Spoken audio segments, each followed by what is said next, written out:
everyone. In this video, wanting to go a little bit more over my brightest yet cheapest lens, which is the Samyang 85mm f1.4. Now, if you have a look at some of my other videos, you will know a little bit about this already. It's a manual focus only lens, but it is an 85 and it's an f1.4, which means it's super bright.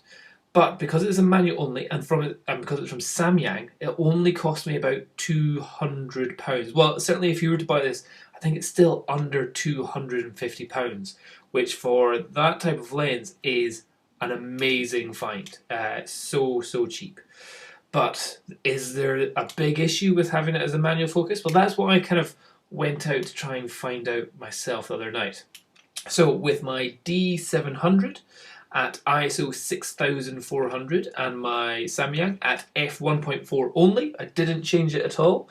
I went out onto the streets of Edinburgh on Black Friday. Black Friday is the night where everyone goes out on their Christmas parties, and everyone's out in the freezing cold, usually in silly little outfits, to try and get some shots of people. So let's have a look at some of the photos which we got here. Okay, the first one here is we've got people on the street just walking along. Now this was taken at 1/1500th of a second, so I obviously needed to work on the settings. So I said, right, I'm just putting everything in manual, including the shutter speed, the aperture, and the ISO. So it's all just going to stay the same. And I found out at ISO 6400 and at 1.4, I could go for about 180th or 250th of a second and still get exactly the exposure I wanted on people's faces. That was the important thing. So yeah, so let's look here. So the first shot. Now you've got to remember, this is all manual focus, and you're having to move this left and right. The good thing is, on the inside of your eye hole, you do have the autofocus confirmation highlight button, which is a little kind of green button which says yes, you're in focus when you're in focus, or it has a little arrow pointing in the way or a little arrow pointing out the way, and it's telling you whether to focus further in or further out, like that. And that's very handy, but what happens is that you end up looking always at the little dot rather than at the subject that you're shooting. So that's what I was trying to figure out, how difficult it actually is. So with this shot, you've got to remember this is all f1.4 and at 6400 ISO. Let's see if I can just calm down some of the noise.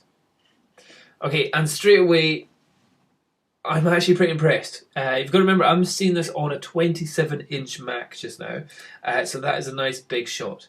And it really does make the person stand out, as in, although she was quite a few meters away, we've got this is nice and blurry, the people in the background are nice and blurry, and just everything is just easily nice and mushy. Yet we've got her in pretty good focus, not too bad at all there. Next shot, a couple of guys having a little cigarette outside a local restaurant, Legal Jack's. And again, because this is at 250th of a second, and yeah, exposure wise, I see that's spot on for the night in Edinburgh. And they are just brilliant. They, again, 6400 ISO on my D700. Oh, I love my D700. And that's with no noise reduction, because this was it shot in RAW, so there's no noise reduction at all, and that's just sweet. Oh, that's so good. Okay, so in portrait orientation, these people obviously weren't moving, but I wasn't really hanging around that much to really work on photo to get the right exposure or to get the right focus. So here it was just like central focus dot on them, then I'd be looking down at a little green autofocus confirmation dot. And when I got it, I just took a photo, and must say I'm very happy with that. For a sub £200 lens, that looks sweet. Okay, here were some people walking towards me, so this is a bit more difficult. So again, but still, they're looking nice and sharp coming straight towards me. And then the next one, oh, that was the JPEG and the RAW. You'll notice that the JPEG with the D700, it gets rid of some of the vignetting. So that's the JPEG. The RAW, you can see, is a little bit darker around the edges, and that's because there is a little bit of vignetting. But I think with street photography, the vignetting that you get with this lens, I think really works. I think it just makes it look a lot more authentic, a lot more old-fashioned, a lot more just, oh, I love it. Okay, next one. Here's a couple of the bouncers outside the local strip pub, strip bar. Steel Man Security. So yeah, so even though they are a good, they must be about 10 meters, 12 meters away from me. Yeah, just that's good, and yeah, it is all nice and blurry, and the background just isn't distracting at all. Pretty cool. Some lovely looking people there. Again, okay, I think they're probably not totally in focus there, but I'm not seeing any chromatic aberration on them. Like, I'm seeing it in the background, but there's nothing around the kind of whites, the high contrast areas there at all. That is pretty darn impressive. Okay, here's another shot. Somebody coming out of Nando's. I was just kind of pretty much shooting people as they came out of restaurants. This guy, let's see here. I love how the person just another, 5 meters behind, totally blurry. Yet we can see the shape of glasses this person got on. We can even see his facial hair.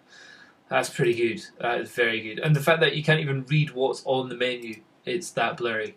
It really just makes, when you've got it focused right, you get it on the people, it really just makes them really stand out. So here, I think I was aiming for them, but I missed them. But the person in the background is in focus. Okay, that's good. Also, surprisingly, it's got number plates totally blurred out already. So you don't even need to do any editing of that. Some more people walking along. Yeah, like you can see up this guy's nose. You can see the individual hairs in his head. And you've got to remember, this is all at f1.4 on a sub £250 lens. It's just phenomenal. Cool guy, loving his outfit, and the girl was giving me the thumbs up, so she obviously knew I was taking a photo. That's one thing. I think this is a great lens for street photography, because if you're going out like that, nobody can really tell that it's such a 85mm lens. They might think it's kind of a wide angle. They might think you're shooting the local area, the local scene, the whole street, the whole town, whatever. They won't think that you're shooting straight towards them. So all these shots I was doing from I was at least 20 meters away. And yet, it's still such a narrow depth of field. It just, loving so much. Again, great seeing, okay, we've got a little bit of chromatic aberration, but that's on the blur in the background. That's what you're going to get.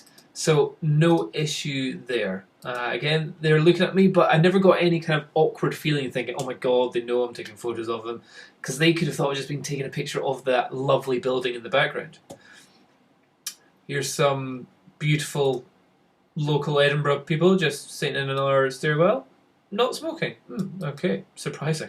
And again, I just love how it makes the street just, like, it's so cool. Ooh, I like that. Definitely in portrait shot, in portrait orientation, I think this lens really makes your subject stand out really nicely and just gives it a cool city shot. Here's a what we call a big issue seller, person that sells magazines because he's homeless or poor or whatever, and he makes a little bit of money from it. But yeah, having a little chat with the person there, and just that. Also, if you just look at the blur of the background, it's so smooth. It's so right, so good. But again, okay, here struggling to really find the focus. So these people were walking towards me. It looks like I'm more focused on the lamppost behind them. And again, with such a shallow depth of field, it's very difficult. And again, I was trying to get a shot of this woman who wasn't wearing any jacket or anything, but I just couldn't see the green dot, and I ended up focusing on the person walking past her. So again, such a shallow depth of field, even though she's at least 15 meters away from me, and he's probably 18 meters. So there's only 2 or 3 meter difference between the two of them, but that's enough to get them totally blurry. Here's a shot. I put this on my Facebook page as well for or on the Facebook Donbar Photography page for everyone to have a look at. And it was just a lady walking down the street on her mobile phone, getting a message there, and I like it. I like it a lot. So yeah, I really think with the full frame Nikon D700, shooting ISO 6400 and at f1.4, this lens just rocks. So here she looks a little bit blurrier here, so I probably didn't get her all in focus there. But ooh, yeah. But yeah, yeah, it's not bad. And I must say the camera's not done too bad at getting the right white balance as well. So well done, D700. Okay, again, failed to get anywhere near focus on them. Look at this person in the background. You can't even tell it's a person. And here again, trying to get a shot of this drunk person, but focus the wrong bit and is away in the background. So hit and miss actually. But the cool thing is, the only person that you can blame for getting the wrong focus is me, is yourself. You can't say, oh, my camera's back focusing, or my camera's front focusing, my lens has got focus issues. It's not, because it's a manual focus, it's yourself that has to do with it. So yeah, let's see, here's another couple of girls walking along, and even though they are only maybe a step in front of their men are much blurrier than themselves, and drunk man there, group there, people waiting for their friends to walk across the street. These aren't interesting photos in any way. I'm not trying to claim that these are interesting photos. These are just lens test shots. And there again, so she's looking pretty much probably straight at me. Can see her individual like threads of hair. Oh, at f1.4, I just don't expect it to be this good, to be this sharp. Maybe it's because of my amazing focusing ability, I don't know. Drunk man, he was so drunk in a corner on his phone. I don't think he was even calling anyone. Is there a P mark? Is he wetting himself? No, he's absolutely fine. And then, yeah, some more people on the other side of the road. So it's good to have a stationary base where you are going to be shooting.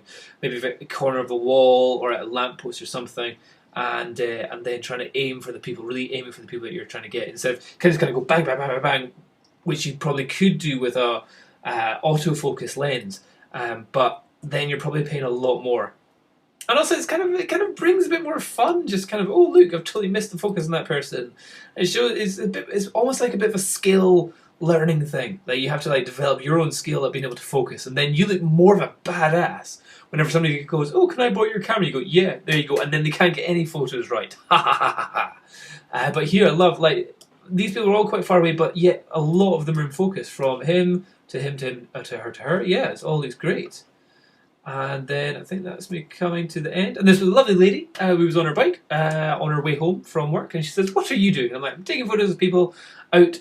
We've been out drinking with a friend. She says, oh, I've been out in a party as well. Take a photo of me. Very nice. And just look at the kind of blur of the background. Yet we can see the iris, pupil and everything. Oh. And again, that was just like quick. You know, she was waiting at the traffic lights to go. So I would say it's actually... either I am amazing at being able to autofocus with this, or it's actually just not too difficult with a full frame camera. That's the only thing I can say. I haven't done it on any of my crop framed cameras because that would be pretty difficult. I think it'd be more difficult. But yeah, absolutely loving these shots.